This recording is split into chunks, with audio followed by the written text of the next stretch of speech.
If you own real estate in Bowie, Maryland, 20720 specifically, then this December Market Insight is just for you.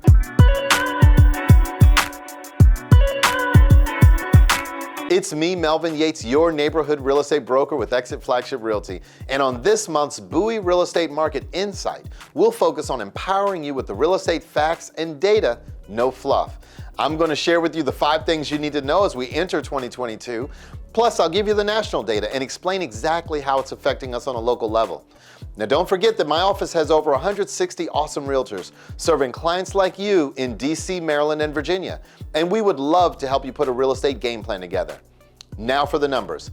This month, the average sales price in all of 20720 is $525,103. This is a 14.3% increase over the last 12 months and a 4.8% decrease over the last 30 days. What that actually means is that if you purchased a home, say, a year ago for $400,000 in zip code 20720, on average, that home has appreciated $54,000 in equity, just over 12 months. Amazing.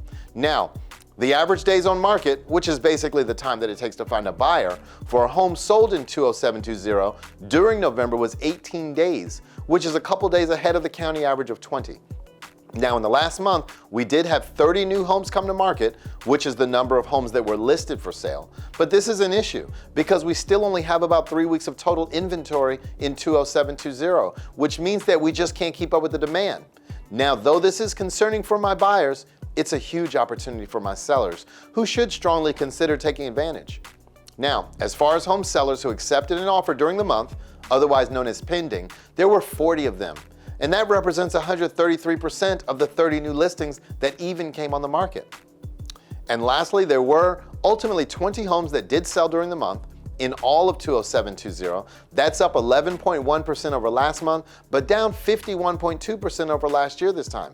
Now, as the data shows, less houses are coming to market, which is driving the prices up, and that's textbook supply and demand. My agents have lots of qualified buyers who want to buy right here in 20720, and they're willing to pay top dollar. I just need more houses for them. So, if you're thinking about moving up, moving down, or maybe moving away, the perfect time for you could be right now. Now, before I jump into the national data and explain how it affects us locally, feel free to text me an address, any address, and I'll shoot over a free market analysis on that specific home. Or you can schedule a confidential strategy session with me or my team using the link. Of course, you can call or email me anytime. I also want to thank the hundreds of thousands who watch my market insights and other informative videos, and the tens of thousands of families who have been able to benefit in some way from the information, and the thousands of clients we've served over the years. I will continue to work at being the most educated advisor on real estate topics in DC, Maryland, and Virginia. So, when do most listings come on the market? In a normal market, it would be the second quarter of each year, the spring real estate market. Typically April, May, and June of every year, but the reality is that the market right now is anything but normal. The pandemic and coming out of the last couple of years is that the seasonality of traditional real estate has kind of been thrown out the window. So we'll start here. Home sellers have historically moved when something in their lives changed, a new baby, a marriage, a divorce, or a new job. Now this comes from Jessica Lautz, the Vice President of Demographics at NAR, National Association of Realtors. She goes on to say, the pandemic has impacted everyone, and for many, this became an impetus to sell and make a housing trade. The pandemic caused a lot of people to say, we need something different in a home. Now it goes on to say the pandemic likely spurred occupants to shorten their home stay as tenure in the home decreased from 10 years to 8 years. Now, according to the report, now this is important here. This is the largest single year change of home tenure since NAR has been collecting the data. The historical data showed that families used to move about every 6 years, but after the housing crisis in 2008, tenure in homes began to rise. What we're seeing in this new report is that, we're starting to see the tenure come down. Very interesting as we look at it, and here's what it looks like geographically, going all the way back to 1985.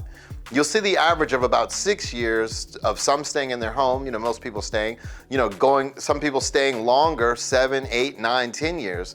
The average just over 9 years now in a home, over the last 10 years or so. Now, there are a lot of good reasons for that. A lot of people maybe didn't have the equity to make a move. Maybe they were underwater for a while in the home that they own. Maybe they just said, we're not gonna do anything. We're just gonna try to pay the house off.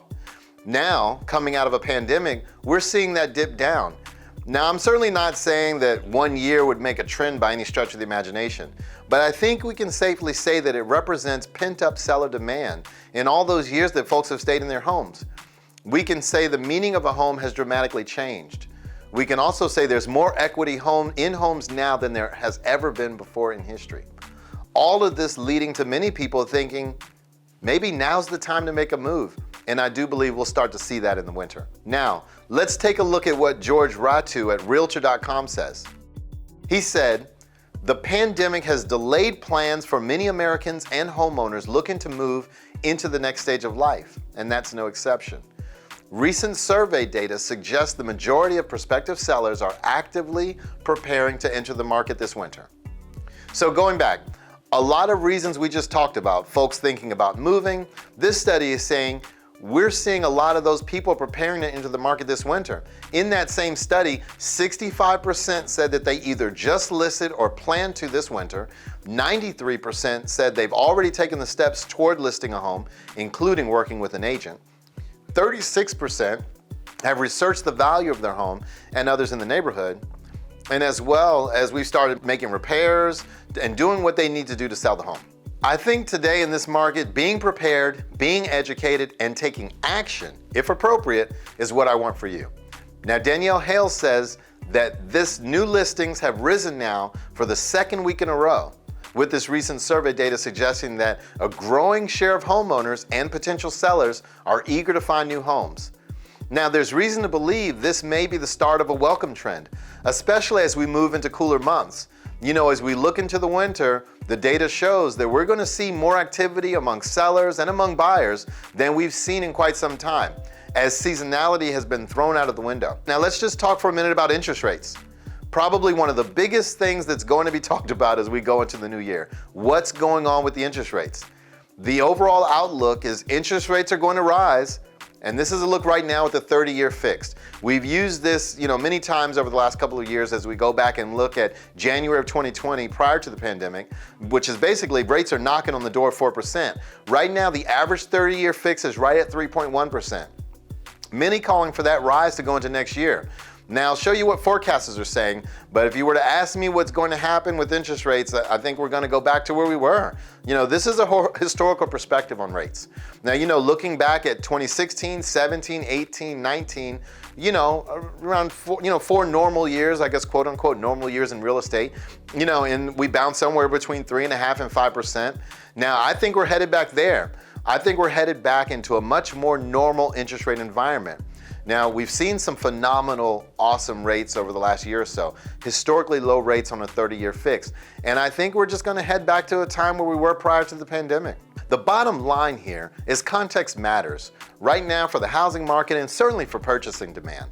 The economy is improving. Millennials are continuing to age into their prime home buying years in large numbers. So the context remains good for the housing market. And I think overall, as we look at that, we can expect a rising interest rate environment going into next year. Now, I don't see that affecting the housing market dramatically, but it will cost more to buy a home in the coming months and years.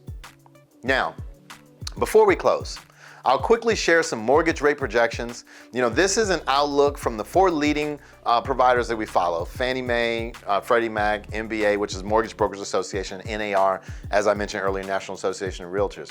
And what they're saying, sometime between the middle and the end of next year, forecasting between 3.5% and 4% in the average 30-year fix. So it is definitely going to cost more, I think. Now, you should expect interest rates to rise. And I don't have a crystal ball to say exactly what the interest rates are going to be. But as you can see, and I think we should all expect rising interest rate environment, and I'll continue to educate you as we go into the new year. Now, this next graphic is a home price forecast for 2022. Now, a lot of people are saying what's going on, what's going to happen next year to housing. I'm concerned. I'm concerned that, here we go again, all of that. Forecasters are calling for a 5.1% on average on housing appreciation. And you see anywhere from 7.5 to almost 3% appreciation on the low side. Now, this is a direct nod to seeing how more inventory will come into the market. The price will always be dictated by supply and demand in any market. Now, the other question that starts to come up and is on people's minds, at times, is the housing market going to crash? I'm concerned about what I've seen and forbearance and all the things that we know have happened in the real estate market. But the bottom line here is that housing sales are forecasted to increase this year and perform very well again in 2022. I want to remind you that last year in 2020, we sold 6.5 million homes in this country. And we're forecasted to sell more than that this year and even more than that next year. Which basically leading for the past 2 years, phenomenal years in the real estate market and a very, very good next year as well. Now, the slide shows you just where we are in the real estate market based on monthly inventory in the extreme seller's market that we're in. Thinking about selling your home, there's literally never been a better time. And I know I sound like a broken record, but this graphic just underscores it and underscores it going all the way back to 1999. What does the market look like? And it's been a great seller's market for those who have decided to sell. Now, the last question that I'll kind of address on these slides is that if you're a buyer saying, I don't know if I want to buy at the top of the market. When you look at price appreciation, it's certainly not at the top of the market, but I know that it may feel that way. For my sellers out there, if you're saying, if we sell, we're going to have to pay more for another home. That's why I've laid out the appreciation forecast, so you can see for yourself. Pay attention to the data. Now, the best time to buy a home is this year, and the best time to buy a home, the next best time rather, is right now. And this was a survey done by the Home Price Expectation Survey. Based on this year, all the way forward to 2026, buying a home, average price home, what appreciation is at stake by buying now versus not buying now? $111,000, just over $111,000 in real appreciation over the next 5 years. So as a buyer, helping you see what's at stake is part of my job. Now, I know you guys are seeing things in the news and hearing things from friends and family. Please know that I will continue to be your rock for all things real estate, giving you the facts and data, no fluff. So if you're thinking about moving up, moving down, or maybe moving away, your time could be now. Feel free to text me an address and I'll shoot over a free market analysis on that specific home, or you could schedule a confidential strategy session with me or my team using the link. Of course, you can call or email me anytime. Thanks.